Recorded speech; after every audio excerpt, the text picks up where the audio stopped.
Okay, guys, we're back to another amazing episode of the Amanda Show. A lot has happened this week, and of course, the biggest one so far is what took place in Syria with the ouster of Bashar al Assad.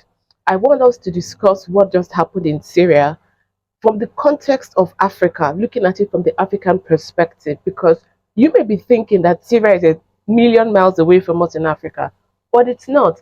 Actually, what just happened in Syria can actually affect we in Africa. So I want to look at Syria from an African perspective. After that, we'll be going into Ghana. Well, the amazing country of Ghana just had a monumental election that saw the comeback of the ex-president, who is not the president-elect. I want us to, so now with what has just taken place in Ghana, I want to discuss what I think Ghana is looking towards, like what Ghana is going to face in the next 4 years and hopefully even in the future. And I'll contrast this president elect with the outgoing president, Nana Akufo-Addo.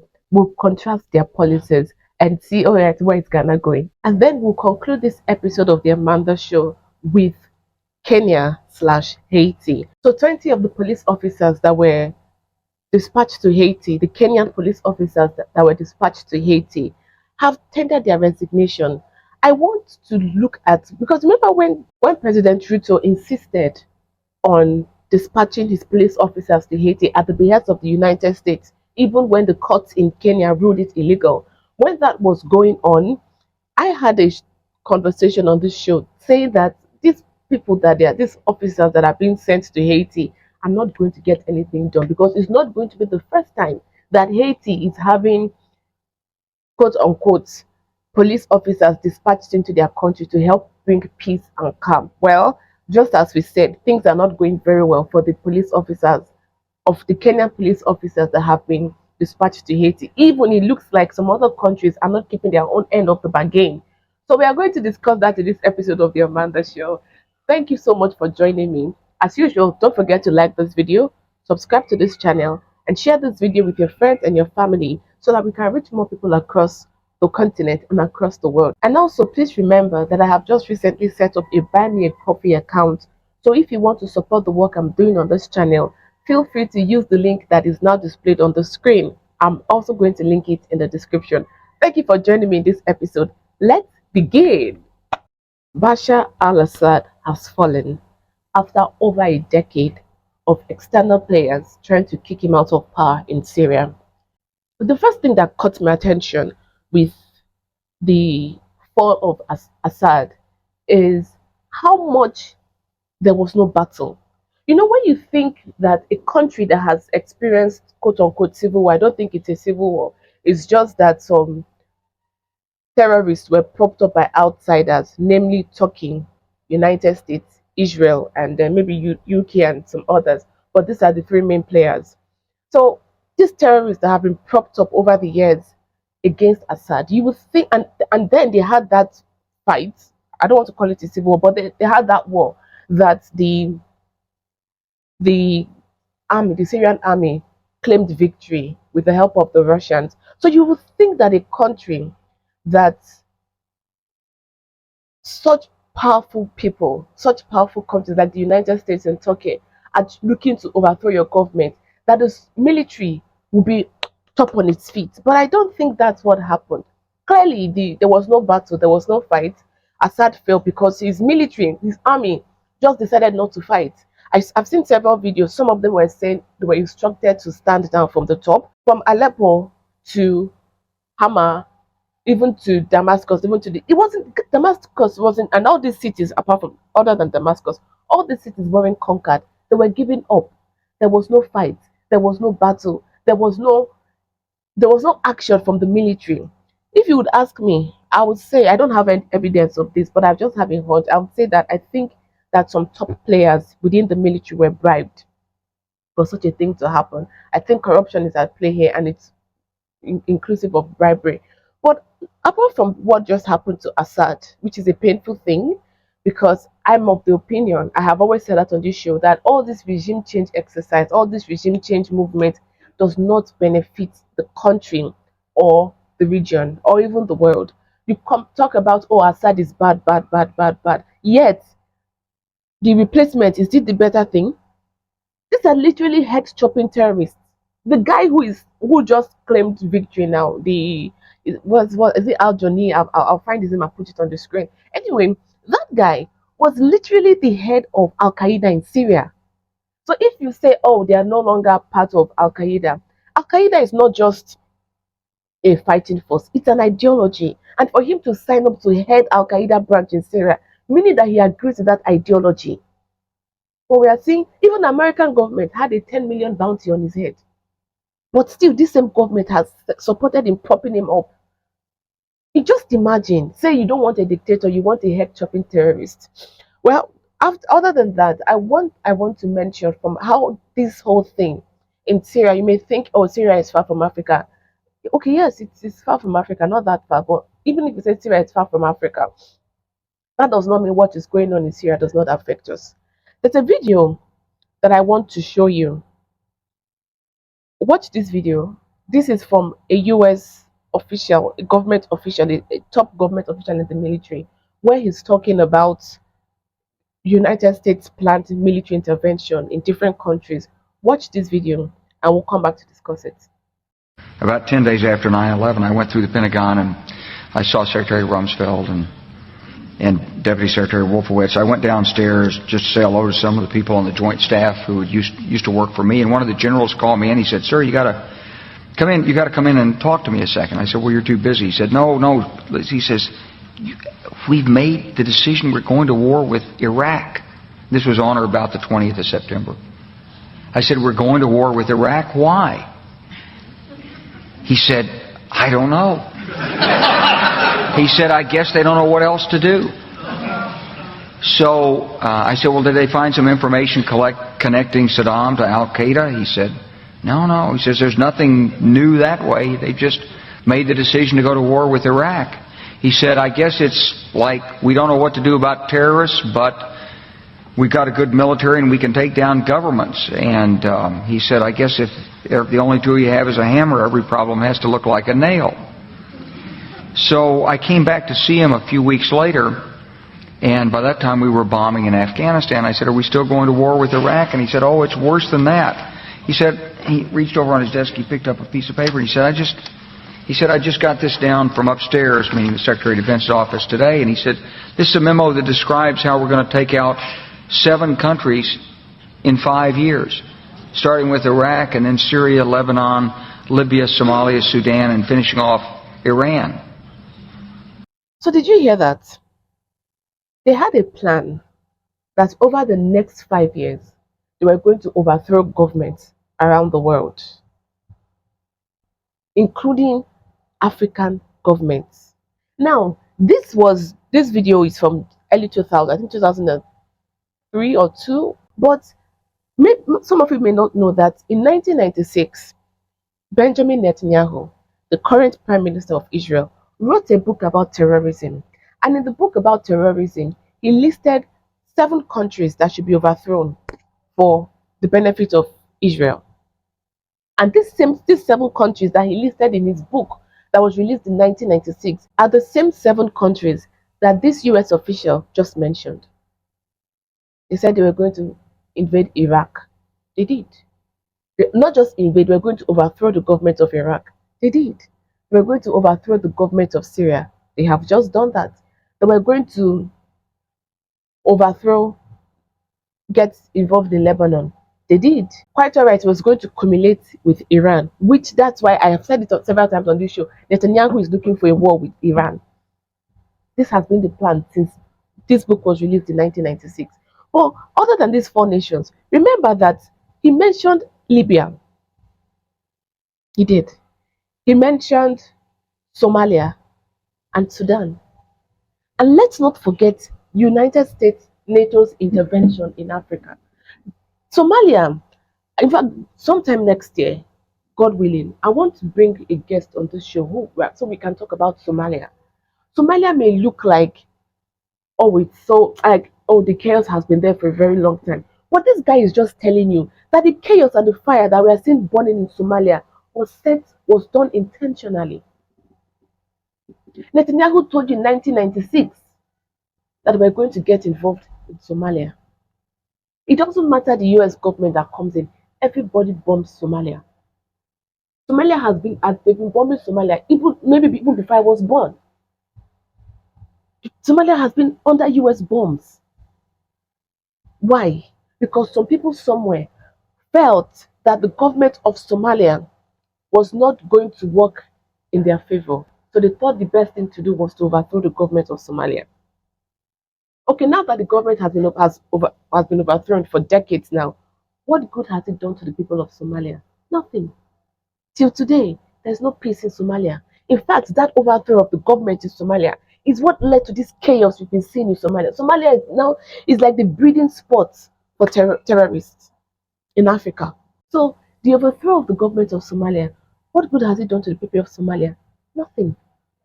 The overthrow of Gaddafi in Libya, what good has it done to the people of Libya? Nothing. As we speak today, they are selling Africans, melaninated Africans, black Africans in open slave markets in Libya.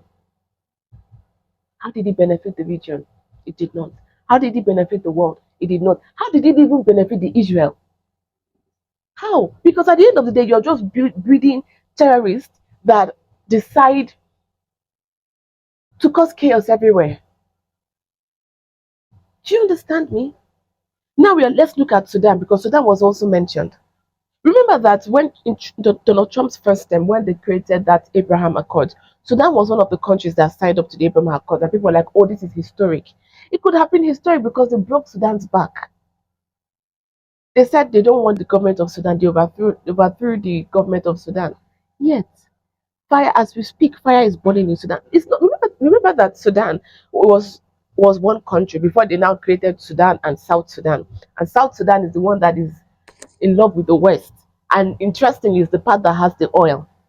Well, after the overthrow of the government of Sudan, the civil war in Sudan, and the balkanization of Sudan to two countries, Sudan and South Sudan, what good has it brought to the region? Nothing. As we speak, Sudan is engaged in a very terrible, terrible civil war between the RSF and the Sudanese army.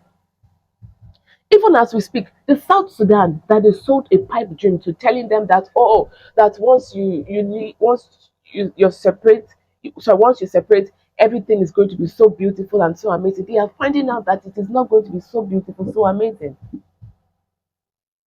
So in the same way, people who are rejoicing at the overthrow of Assad should think well, because don't think it so far. Don't think it unlikely that the way Somalia turned out, and Sudan turned out, and Libya turned out, Iraq turned out, Lebanon turned out, don't think that Syria is going to be any different. I don't think it's going to be any different. So somehow at the end of the day, when you follow the news, sometimes you think everything is happening so far away. But the more I look closely at things, the more I see that everything is interconnected. Everything is interconnected. They are complaining about immigration in the West. Oh, we don't want these Africans here. We don't want these um, Arabs here. We don't want this and that, blah, blah, blah. Okay. Yet the government in the West are supporting the overthrow of Assad. What do you think is going to happen?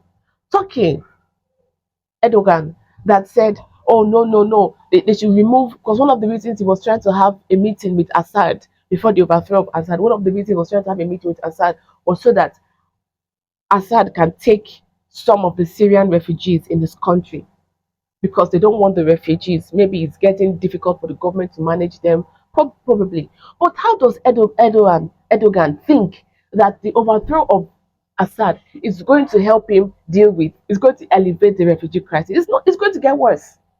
The same thing with Europe. They are complaining. Muslims everywhere. They were complaining. I saw a report some days ago, or maybe about a week now, that the most popular name for baby boys in England, in the UK in general, is Mohammed.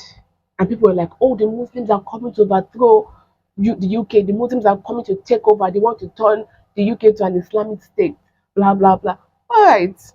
Why won't they be giving birth to Mohammed more back and forth in the UK when the UK is encouraging the overthrow of governments around the world in Muslim nations? Well, don't you think they rather want to stay at home? These Muslims that have to now run from Syria and Iraq and Lebanon, all these places, Sudan. Don't you think that they would rather stay in their house, in their countries? But no, all this regime change, regime change, it just leads to chaos. It just leads to chaos. A few hours after Assad fell and the rebels, the terrorists, I'm not going to call them rebels because I'm noticing it's an intentional whitewashing of these terrorists in Western media. The terrorists took over Damascus. A few hours later, Netanyahu was at the Golan Heights taking a victory lap. He said they are creating buffer zone. Okay, let's say it's buffer zone. Now he's been moving and expanding the so-called buffer zone. Even now they are few kilometers away from Damascus. Meanwhile, Smodrich, one of his officials, I think I'm not sure if I pronounce his name well, but I think it's Smodrich. But I'll find the exact name and put it on the screen. He said that the greater Israel is going to spread to Damascus.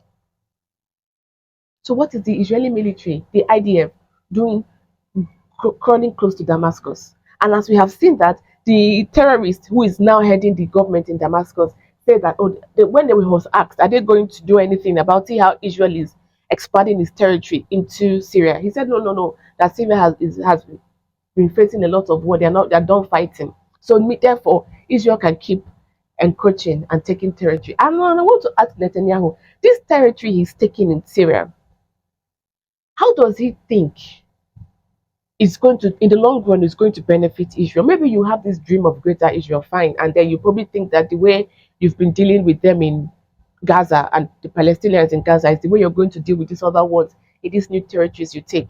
Maybe that's his plan. But how do you think it's going to cause stability in Israel when you're including more Arabs into Israeli territory, more Arabs? But now I want to bring this back to Africa. What I want to say is the same people that have been setting the world on fire, and many times we think that what happens there is not our business in Africa. This just clearly shows that the people who set Iran on fire, the people who set Syria on fire, the people who set Iraq, sorry, I said Iran, Iraq on fire, the people who set Lebanon on fire are the same people who set Sudan on fire, are the same people who set Somalia on fire, are the same people who set Libya on fire, and don't think that any other African country is out of their reach. They have a history of setting completely destroying countries. Libya is not a functioning state. Somalia is not a functioning state. Sudan, as we speak, is engaged in a very bitter civil war, both in the Sudan and in the South Sudan, the new country that they created in the South Sudan is on fire. So this attitude, because sometimes I see it with Africans, we just say, "Oh, it's happening there, so therefore it's not my business." No, anything that is happening anywhere is your business because it's likely pushed by the same group of people. It's very likely pushed by the same group of people. Erdogan went to set Syria on fire. In fact, in as much as we say Israel and United States are part and parcel of it, I believe even the insurgency, I saw that somewhere. Yes, I'm going to verify that. I saw that somewhere that the insurgency, the propping up of the terrorists in Syria, has been the most expensive the CIA ever took on. It, in billions of dollars to sponsor terrorism in Syria. So, in as much as we are saying, all right, it's Israel and the United States, this particular thing now that just happened in Syria, the bulk of the responsibility is on Erdogan in Turkey. Is on Erdogan in Turkey. And that's why I'm worried. Someone who thinks it's okay to prop up terrorists in Syria, someone who thinks it's okay to overthrow the government of Syria, someone who thinks it's okay to take out part of Syria, because he too is trying to take out a part of Syrian land. Someone who thinks it's okay to do all those things. Now I'm wondering, what is he doing in Africa? He just oversaw so-called peace between Somalia and Ethiopia, because Somalia and Ethiopia have been having issues for a while, especially because Ethiopia is looking for access to the sea. So Somalia and Ethiopia have been having those issues. He just brokered that peace, so-called peace. I don't trust Erdogan. I don't trust him. I don't trust him. If he can set Syria on fire, he can set any African country on fire to realize whatever dream he has. But as that is going on, even he's been training um, Erdogan, that's Turkey, has been training Somalia's military. What's the gambit here? What is he trying to achieve? But even as that is going on, the I saw this before I started recording this video. I saw a news from Harris, that's an Israeli publication, of how the UAE, is going to how Israel is taking a prominent place. Israel's military is taking a prominent place in Africa, Somalia to be precise. They mentioned Somalialand, not Somalia. In Somaliland, Israel's military is coming in with the help of the UAE so that they can set up an outpost against Yemen, the Houthis in Yemen. How is Africa turning out to be this? How is Africa turning out to be this? And remember, this same UAE that is working with that Harris is saying, and maybe the next episode of the Amanda Show, I'm going to discuss it because I'm not discussing it fully because I've not read the story. I just saw the headlines and I just scanned through the article, but I've not read it fully. That I'm not going to discuss it. But bottom line is the UAE is now going to work with Israel to get for Israel's military to have an outpost in Somaliland against the Houthis in Yemen. Now I want to remind us that this UAE that is working with Israel in Somaliland to get the Israeli military in Somaliland is the same UAE that is setting Sudan on fire. It's the same UAE. Now tell me that UAE is not working for Israel's interest at the detriment of Africans and the African continent. Because if they, I've always wondered what is the government in UAE? What are they trying to accomplish by setting Sudan on fire? Well, maybe it's the same thing they are trying to accomplish by giving Israel a foothold, Israel's military a foothold in Somaliland. Like I said before, everything is connected. Africa doesn't exist in a vacuum. In fact, Africa is the most strategic location. Africa is one of the most strategic locations on the planet, not just because of our human capital or our minerals and natural resources, but also because of our location. Remember the Suez Canal. Remember, that is a very heavily used shipping lane that moves goods and services, both for whether you want to reach Europe. In fact, from here you can reach the whole world. That's why all of everybody is putting military base. You see Djibouti, military base all over the place. There's a game going on, a geopolitics game. I see that era of Africans being oblivious to geopolitics. You just want to look in your country and say, my country bad, bad, bad. Okay, I get it. But there's a geopolitics game going on. So even if you ignore what is happening around the world, don't think that what is happening around the world does not care about you or your country. Don't think so. Like I said before, they've been bombing Somalia even before I was born. They've been bombing Somalia. Somalia has been under heavy bombs. The same thing Ethiopia is seeing.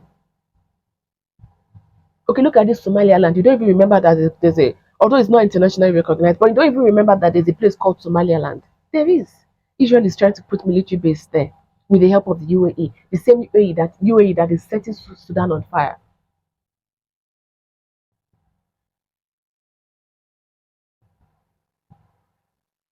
So the fall of Assad, I think we've not seen the end of it. People are rejoicing and say, oh, Assad is gone, Assad is gone. Yes. But I have a very strong feeling. I don't have evidence for this, but it's just a hunch, it's a feeling that this fall of Assad is going to turn out to be a poisonous gift for the people who thought it was in their interest for Assad to get out of the picture. Those of them that are now whitewashing terrorists in the media, those of them that are celebrating that Assad is gone, those of them that are saying, yes, we have the victory, shows that we are unstoppable. Because I've seen some American commentators say this clearly shows that America is unstoppable and they can do anything they want around the world. And China, Iran, Russia, and every other person are just paper, every other country are just paper tigers. Okay, but it would turn out that the fall of Assad and the conquering of Syria will turn out to be a poisonous gift. They are rejoicing they have victory. This victory, I'm getting a hunch that this victory will turn to dust in their hands. It will be, oh, we should have left Assad. Oh, we should have left Assad. You thought Assad was the bad guy. All right. You have head chopping jihadists now in control in Damascus. Let me know what you think about the fall of Assad in the comment section below. And also this video that I just showed you, where this American official is reiterating, just echoing the what was written in Benjamin Netanyahu's 1996 book about United States going on to overthrow in 5 years, although it didn't happen in 5 years, but they listed 7 countries that should be overthrown by the United States government in 5 years. And those 7 countries, 6 of those 7 countries have been successfully overthrown. The only country left is Iran, which is why every now and then you keep hearing Netanyahu say, Iran, Iran, Iran. I told you they are looking for World War III. They want to go to war with Iran. And worrying thing is that the president who is coming in January in the United States, that is Donald Trump, has already signaled that he will do things at the behest of Israel, even if it's not in the interest of the Israeli people. Let's just call it as it is, at the behest of Benjamin Netanyahu. That's what he wants to do. So that's why I'm worried that this World War III they are looking for with Iran, they might get it.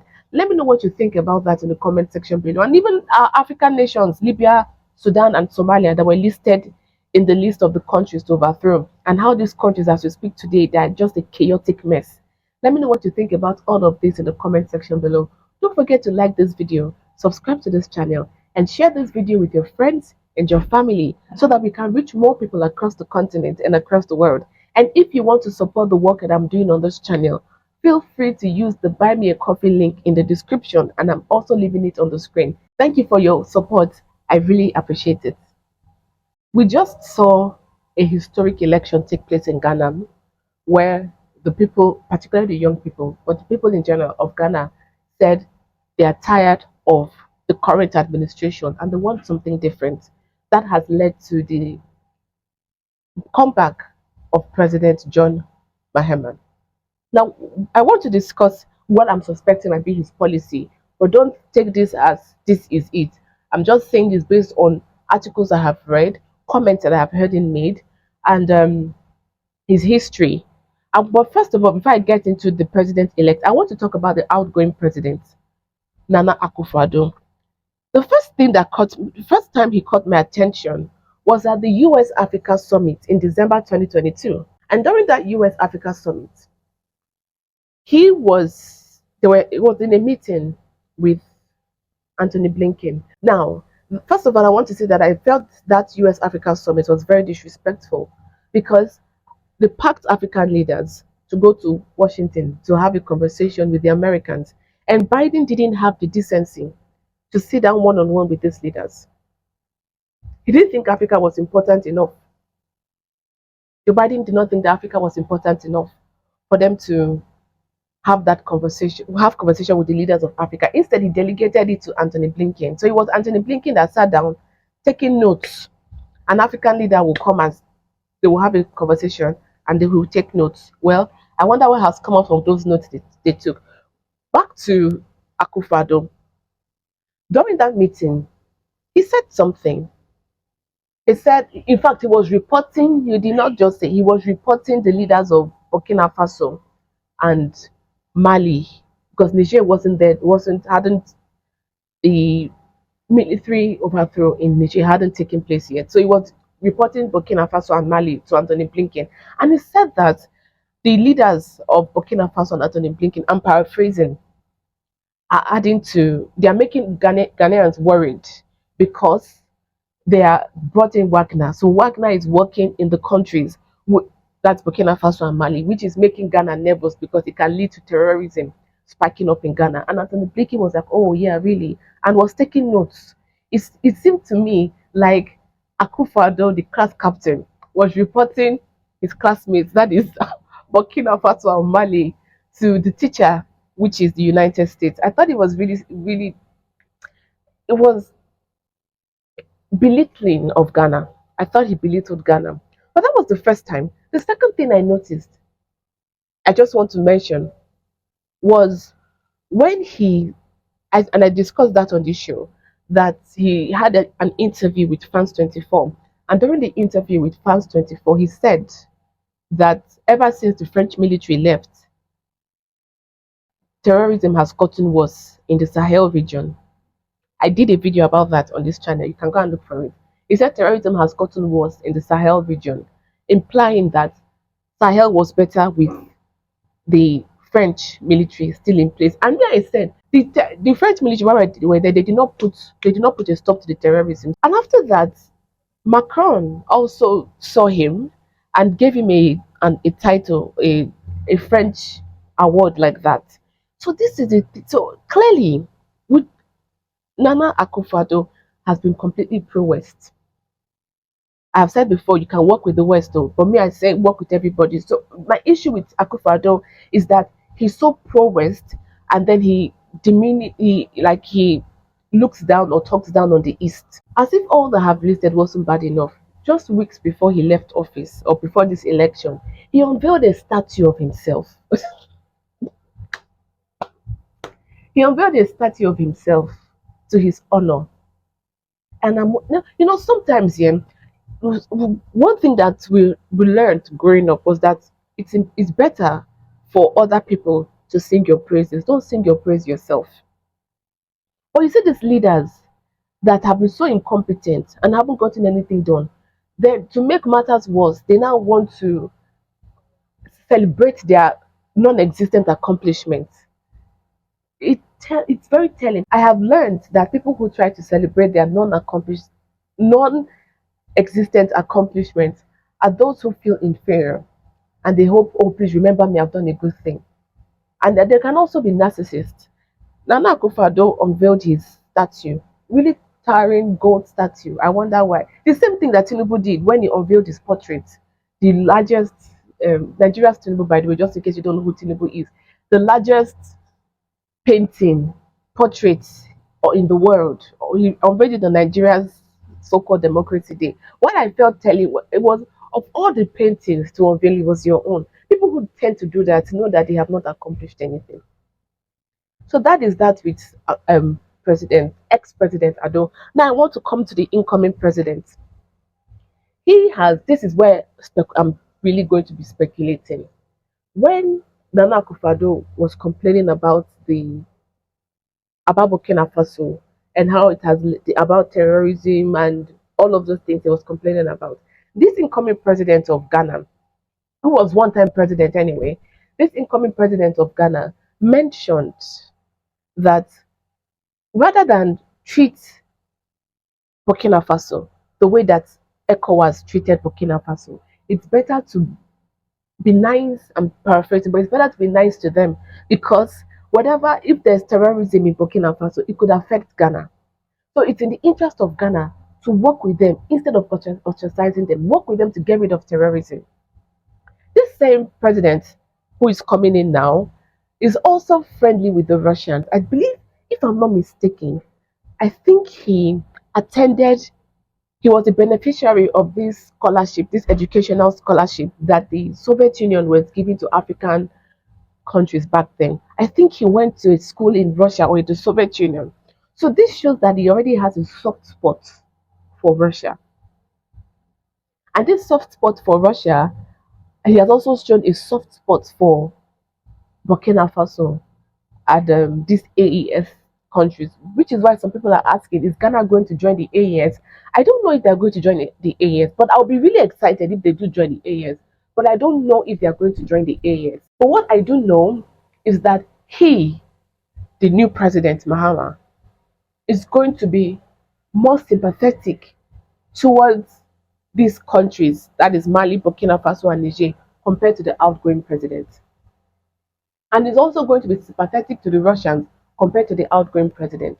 Remember that United States has is not permanent, but has a military base in Ghana. United States also took a section of the airport in Ghana for its military movement. So it doesn't matter who comes in, who goes out. Nobody knows. The government of Ghana does not know. They don't owe the government of Ghana explanation for what is going on in that what they are using that section of the airport to do. This same pattern I'm noticing now. I saw a news story this week in Nigeria, in Lagos State. There's this property on the Atlantic. What's the name of that property? It's one of the most, I can't remember the name now, but it's one of the most expensive properties in Nigeria, and probably the most expensive in Lagos. Eco Atlantic, yes. I've not verified the story, but I read it somewhere that the US military, the United States and Nigerian government have come to an agreement for the US to use a certain section of that property. Now that property is strategic because it's facing the Atlantic Ocean. It's a seaside property, not the whole property, but a section of it is a seaside property. America intelligence wants to use it. Now, what is making me very worried about that is that this place now that the Americans want to take for intelligence purposes, the Nigerian government does not know what is going to be going on there. They do not owe the Nigerian government any explanation. So anybody can come in, anybody can go out. They don't owe Nigerian government any explanation for what they are using in Nigerian soil to do in Lagos State. So they can be taking Nigerians' information. They can be listening to the conversations of Nigerians. They can be monitoring the Nigerian people, and they don't owe the Nigerian government any explanation for the activities in Nigeria. I've said this several times on this show that the illusion that any African country really gained independence, we need to wake up from that illusion. We need to wake up from that illusion. There's no such we did not gain independence. In fact, the African countries that are fighting for independence, they haven't completely gained it. What they are fighting for independence now is the African countries of the Sahel Alliance, that is Mali, Burkina Faso, and Niger. We did not gain independence. Because tell me why American intelligence. Remember, a few months ago, the director of the FBI, he just resigned yesterday or day before yesterday, but Christopher Wray, he visited Nigeria. Yes, he visited Nigeria and met with Nigeria's president. And remember that Nigeria's president, Bola Ahmed Tinubu, was the former governor of Lagos State, the same state where this intelligence outpost is, they're proposing to set it up. How can you be a sovereign country and another country's intelligence is coming to get involved in your country and does not owe your country or your government or your people any explanation for what they are doing on your soil? You're not independent. No, you're a vassal state. So this thing of I want to be America and America's ally, this is what they do with their allies. What you are seeing right now is the same thing. I mentioned this because it's what is going on in Ghana.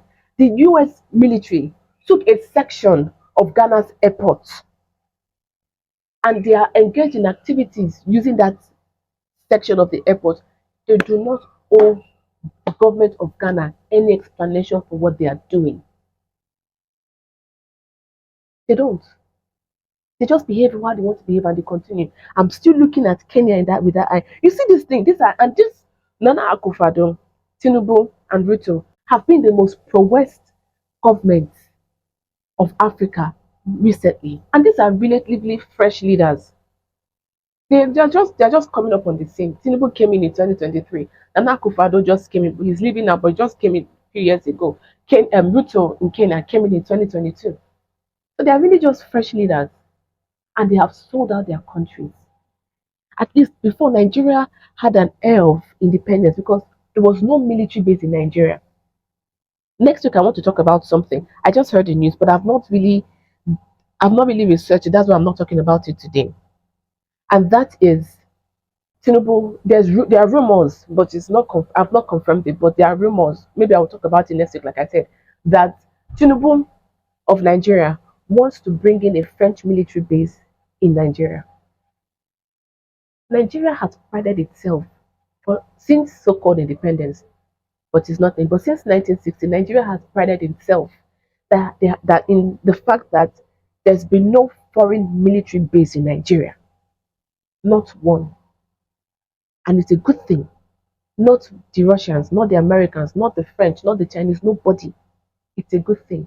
But in just less than 1 year of just 1 year, just over a little bit over a year, this May of 2024 made it 1 year Tinubu is in office. But this is December, so it's just a year and 7 months.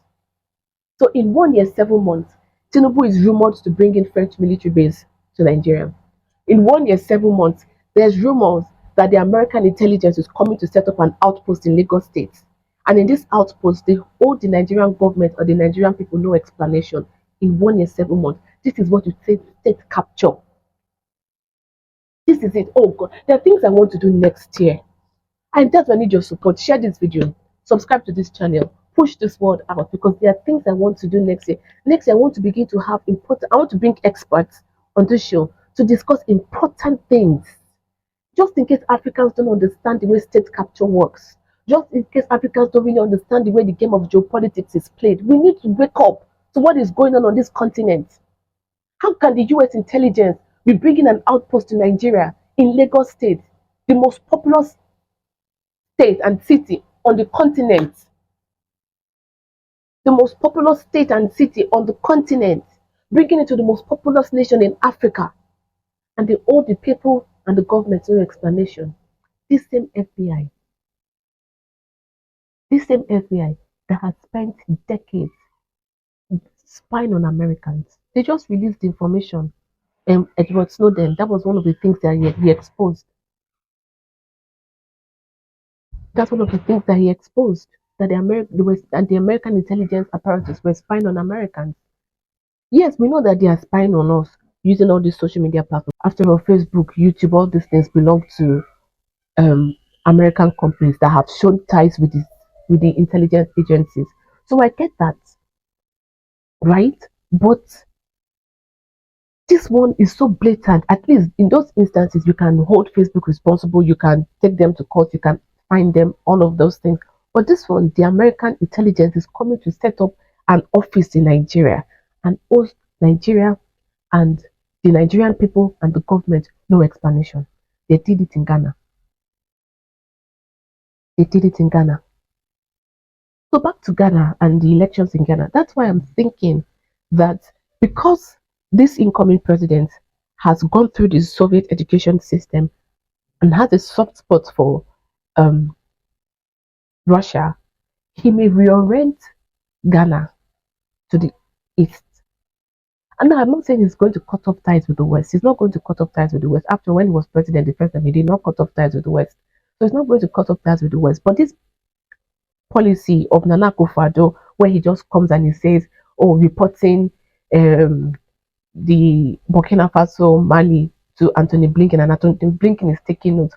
All those things will not see it. So we are going to see a more balanced foreign policy in Ghana. That is what I'm predicting is going to happen. So let me know what is your prediction with the elections in Ghana and the incoming president. What is your prediction on his foreign policy? Let me know what you think about that in the comment section below. And don't forget to like this video, subscribe to this channel, and share this video with your family, with your friends, with your neighbors, with everybody, so that we can reach more people across the continent and across the world for Africans to understand what is going on in Africa, particularly from the angle of geopolitics. And if you want to support the work that I'm doing on this channel and on this show, feel free to use the Buy Me a Coffee link in the description and on the screen. I really appreciate your support. When President Ruto of Kenya was insisting on sending Kenyan police officers to Haiti to go and die for the American cause, I spoke on this show, even against the court ruling. I said on this show that whatever it is they're trying to do in Haiti is not going to fix anything, because the problem with Haiti is not the gangs. The gangs is a result of the core problem, and the core problem in Haiti is foreign intervention. Everybody hands off Haiti. Let Haiti fix its issues. But no, Ruto went ahead and sent the police officers to Haiti. So a few days ago, Reuters reported that some police officers in Haiti, that is Kenyan police officers, 20 of them, if I'm not mistaken, have tendered their resignation letter for two reasons. One, they were not being paid. Two, they were not having enough support. Now, Kenya has come out to refute that. They said they have paid them, blah, blah, blah. Okay. But I want to talk about this support and also what is going on in Haiti because I've not spoken about Haiti in several months now. Let's talk about this support thing. The idea of these foreign police officers in Haiti was that America said, "Oh, we need to bring stability. We need to deal with the gangs." Blah blah. America, I think America supported that with 100 million. Is it 100 million or $200 million? I don't remember right now.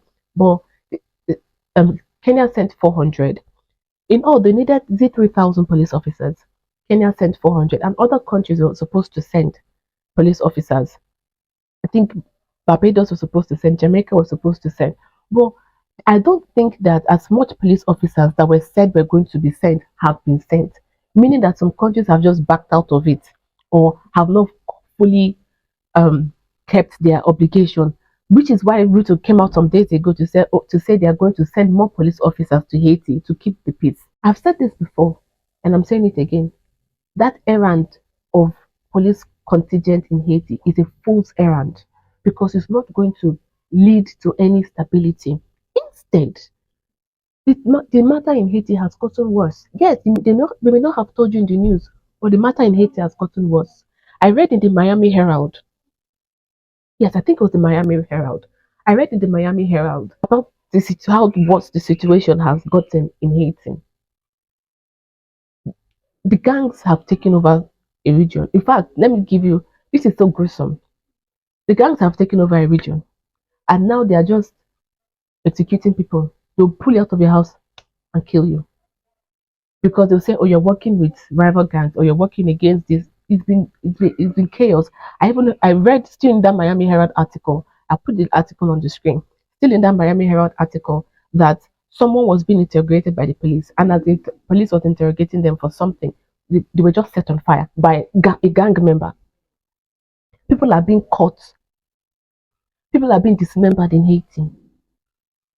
Based on the article that I read in the Miami Herald, people are being dismembered in Haiti. Old people are just openly openly executed. They said that some rivers you pass to, based on what I read, I've not seen the video, but based on what I have read, that even in a certain region, the river, you may just be passing and you just see somebody's hand floating on the river that has been cut off. So things have gotten bad in Haiti. We said it from the beginning that Ruto sending Kenya's police officers to Haiti is not going to bring peace to Haiti. We have seen that it has gotten worse. Now you ask me, why are the Kenyan troops there? Many of them have been injured. I don't know if anyone has died yet, but I know many of them have been injured. So is it when Kenyans are sent back to their country in coffins, in body bags, that Ruto will say, okay, this was a very bad idea? Because remember, America asked for this thing, but America did not send their soldiers.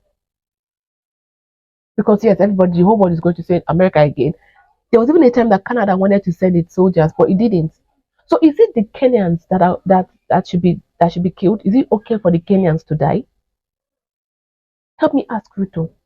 I've not seen, yeah, I've not seen a situation where, as I'm seeing it now, as I'm seeing it now, I've not seen a situation where a country will so openly work against its interests. The leader of a country will so openly work against the interest of its country. I've not seen such a thing before.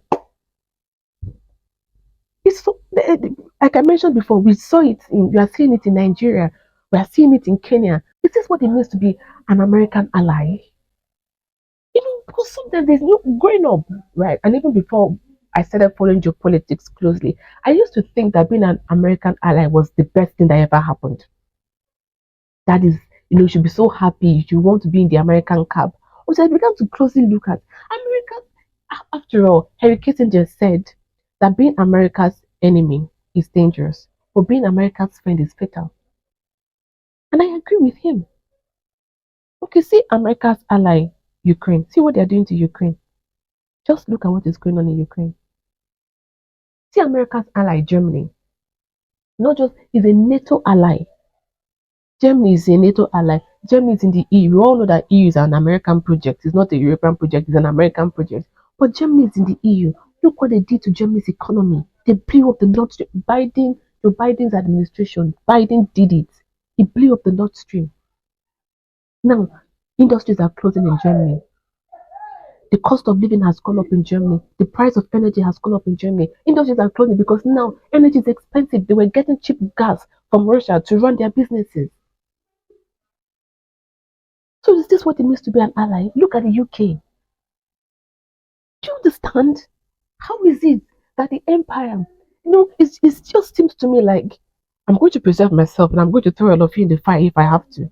If there's no need, all right, you can enjoy. But when push comes to shove, especially now that the empire is over and it's a multipolar world, it's no longer a unipolar world. So America is trying to fight to keep its supremacy. Now it's just throwing its allies to the fire. Keep burning, they don't care. So help me ask, why is it okay for Ruto to send young people from Kenya to go and die for Biden's um, expansionalist policy in Haiti? Why? When the gang issue that they're complaining about in Haiti is as a result of these interventions. Haiti has seen it all. Haiti has seen American troops. Haiti has seen United Nations. Haiti has seen Kenya. They've seen all many. It has not fixed the problem. Then at this point, you should say, all right, this doesn't fix the problem. Let's try something else. Insanity is doing the same thing over again, expecting a different result. Unless they're not trying to solve the situation in Haiti, they just need Haiti to descend more and more into chaos so that they can keep doing things that they are doing. That is the only reason why you keep doing the same thing that has proven ineffective over decades. You're repeating it. Why are you reinforcing failure? I just wanted to give an update on what is going on in Haiti. Things have gotten worse. In fact, they just ousted, they kicked out their prime minister and brought in a new prime minister. So whether it's with security, there's a problem. With political stability, there's a problem. With the economy, there's a problem. Haiti needs to be left alone. The situation has gotten worse. Kenya's troop did not fix anything. So far, they have not been able to fix anything. In fact, one of the things that was reported by Reuters is that the police officers from Kenya sent to Haiti, they are battling with demoralization. They are demoralized. Of course, they'll be demoralized because they're asking themselves, what are we fighting for? Some of these soldiers, some of these police officers have seen things so gruesome, so terrible that they have scarred them for life. Why? How did what was going on in Haiti? How did it affect Kenya? How? You now go send your Ruto has sent his people to Haiti to go and get scarred, and they are going to bring that scar back into the Kenyan society.